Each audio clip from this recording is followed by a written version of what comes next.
Le domaine serait-il effectivement vendu aux Saoudiens? Il fallait bien que ça arrive un jour. Selon les informations en notre possession, ceux des gendarmes n'ayant pas encore obtempéré à l'injonction de vider les bâtiments du camp de la gendarmerie nationale sont priés de le faire dans une semaine au plus.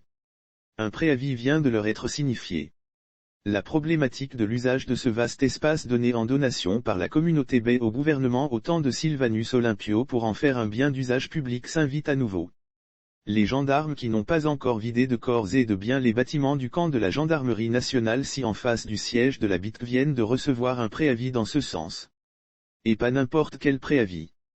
Selon des sources renseignées, c'est d'abord Fort Niassine Bey qui a donné un mois de préavis à tous les gendarmes logés dans l'ancien camp de la gendarmerie nationale togolaise pour libérer le camp. Aucun motif n'explique cette prise de décision que des gendarmes concernés qualifient de « subite ». Mais pour ajouter au malaise dans les rangs des concernés, on apprend que le nouveau directeur général de la gendarmerie, le colonel Emen vient de leur signifier qu'il dispose d'une semaine de préavis pour s'exécuter. Et dans les rangs des concernés, c'est le désarroi. Comment feront les gendarmes étant en mission avant cette prise de décision? Comment feront les élèves du cours primaire de l'école du camp de la gendarmerie? Comment? Se demandent certains. Comme s'ils venaient d'être surpris. Ce qui n'est pas tout à fait exact.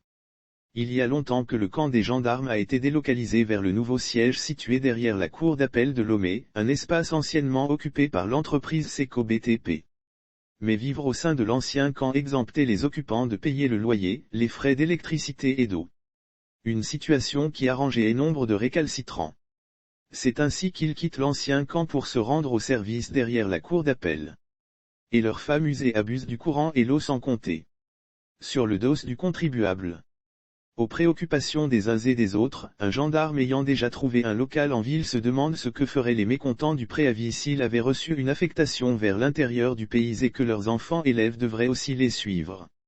Même si la hiérarchie venait à être informée de l'usage que les autorités comptent faire du vaste domaine concédé par la communauté Bay, pas certain que les langues se délient. Sujet sensible peut-être. Selon les confidences, depuis 2016, le camp de la gendarmerie nationale aurait été vendu aux Saoudiens. Ces derniers veulent construire une cité semblable à celle de la résidence du Bénin 6 en face de l'université de Lomé. Mais quand les natifs de Bay qui sont les propriétaires des lieux ont eu l'information, ils se sont opposés à la vente réalisée sans leurs avis et consentement. Ils ont fait savoir que le domaine n'a pas été vendu à l'État, ils ont juste prêté les terrains à Sylvanus Olympio à l'époque pour en faire un camp. Si cette version est avérée, alors se posera un réel problème entre la communauté Bay et le gouvernement actuel.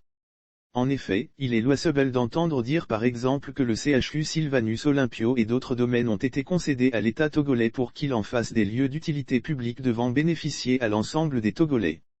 Mais utiliser ces lieux à but lucratif et privé pourrait créer des frustrations chez les vrais propriétaires terriens.